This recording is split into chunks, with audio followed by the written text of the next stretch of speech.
ಪಂಚಮಿಗೆ ವಿಶೇಷವಾಗಿ ಈ ಭೂಮಿಯನ್ನು ಹೊತ್ತವ ಆದಿಶೇಷ.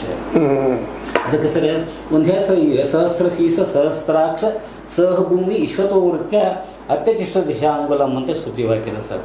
ಅಂದ್ರೆ ಈಗ ಒಂದು ಏನೇ ಒಂದು ನಮಗೆ ಒಂದು ನಾಲಿಗೆ ಐತ್ರಿ, ಆದರೆ ಈ ನಾಗಪ್ಪಗ ಸಹಸ್ರ ನಾಲಿಗೆ ಅದಾವಂತ್ರಿ.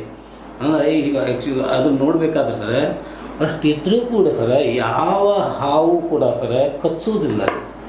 ಅದಕ್ಕೆ ಏನಾದರೂ ತೊಂದರೆ ಮಾಡಿದ್ರೆ ಮತ್ತು side action reaction are equivalent opposite ಅನ್ನಂಗ್ರಿ ಅದು ಪ್ರತಿಕ್ರಿಯೆ ಮಾಡ್ತದೆ.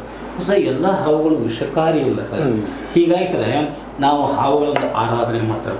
ಮತ್ತು ಹಾವು ಎಂದೂ ಸರ್ ಮಣಿ ಮಾಡೋದಿಲ್ಲ ರೀ.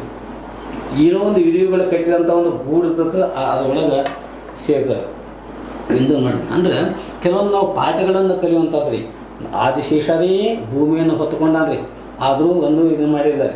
ಹಂಗೆ ಜೀವನದಾಗ ನಾವೇನೆಲ್ಲ ಒಂದು ಹೊತ್ತುಕೊಂಡು ಮುಂದೆ ಸಾಗುತ್ತಾ ಇದ್ವಿ. ಕಷ್ಟ ನಷ್ಟಗಳು ಬಂದರೂ ಕೂಡ ರೀ ನಾವು ಒಂಥರ ಧೈರ್ಯಶಾಲಿ ತೃಪ್ತಿಗಿಡಬಾರದು ಅನ್ನುವಂಥ ಸಂದೇಶವನ್ನು ರೀ ಆದಿಶೇಷ ತೋರ್ತಾನೆ ಸರ್.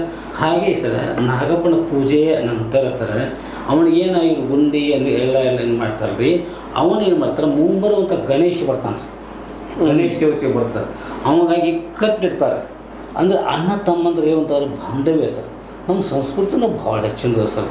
ಹೀಗಾಗಿ ನಾಗರ ಪಂಚಮಿಯಲ್ಲಿ ಮಾಡಿದಂಥ ಉಂಡಿಗಳನ್ನು ನಾಗಪ್ಪಗೆ ಪೂಜೆ ಮಾಡಿ ಅವ್ನ ನೈವೇದ್ಯ ಅರ್ಪಣೆ ಮಾಡಿ 1 ಗಂಟೆ ಅದನ್ನು ಮುಂದಕ್ಕೆ ಬರ್ತಾನೆ ಗಣಪತಿ ಅವಾಗ ಮಾಡ್ತಾರೆ. ಹೀಗಾಗಿ ಸರ್ ನಮ್ಮ ಭಾರತೀಯ ಸಂಸ್ಕೃತಿ ಸರ್ ಏನೇ ಇದ್ರೂ ಸರ್ ನಮಗೆ ಬಡತನ ಇರ್ಬೋದು, ಕಷ್ಟ ನಷ್ಟಗಳೇ ಇರ್ಬೋದು, ಆದರೆ ಈ ಹಬ್ಬಗಳನ್ನು ಆಚರಣೆ ಮಾಡುವುದು ಮಾತ್ರ ಬಿಡುವುದಿಲ್ಲ ಸರ್. ಮೊದಲಿನವರು ದೊಡ್ಡ ಪ್ರಮಾಣದಾಗ ಮಾಡ್ತಾ ಇರ್ಬೋದು, ಈಗಿನವರಿಗೆ ಉಂಡೆ ಕಟ್ಟಕ್ಕೆ ಬರಲಿಲ್ಲ ತಿಳ್ಕೊ ಸರ್. ಕಡಿಕಾಯಿ ಹೋಟೆಲ್ದಾಗ ತೊಗೊಂಡು ಬಂದ ಉಂಡೆಗಳನ್ನು ಇದು ಮಾಡಿಕೊಂಡ್ರಿ, ಅದರ ಪೂಜೆಗಳನ್ನು ಮಾಡಿ ನೈವೇದ್ಯ ಸಮರ್ಪಣೆ ಮಾಡುವಂಥ ಸಂಪ್ರದಾಯ ಬಂದದ್ರಿ. ಇಂಥ ಒಂದು ನಾಗರ ಪಂಚಮಿ ಪ್ರತಿ ವರ್ಷ ಬರ್ತದೆ ರೀ. ಪ್ರತಿಯೊಬ್ಬರಿಗೂ ಶುಭದಾಯಕ ಆಗಲಿ, ಎಲ್ಲರಿಗೂ ಒಳ್ಳೆಯದಾಗಲಿ ಅಂತೇಳಿ ನಾನು ಪ್ರಾರ್ಥನೆ ಮಾಡ್ತೇನೆ. ಆದ್ಮೇಲೆ ಇಲ್ಲಿವರೆಗೆ ಸಂಕ್ಷಿಪ್ತ ಸಮಯದಲ್ಲಿ ಅನೇಕ ವಿಷಯಗಳನ್ನು ನಮ್ಮ ಮಿತ್ರರಾದಂಥ ಯಶವಂತಚಂದ್ರ ಬೆಟಗೇರಿಯವರು ತಮ್ಮ ಮುಂದೆ ಹಂಚಿಕೊಂಡಿದ್ದಾರೆ. ನಿಮಗೆ ಅನಿಸ್ತು ನಾಗರ ಪಂಚಮಿ ಸಲುವಾಗಿ ನಿಮ್ಮ ಅಭಿಪ್ರಾಯ ತಿಳಿಸೋದು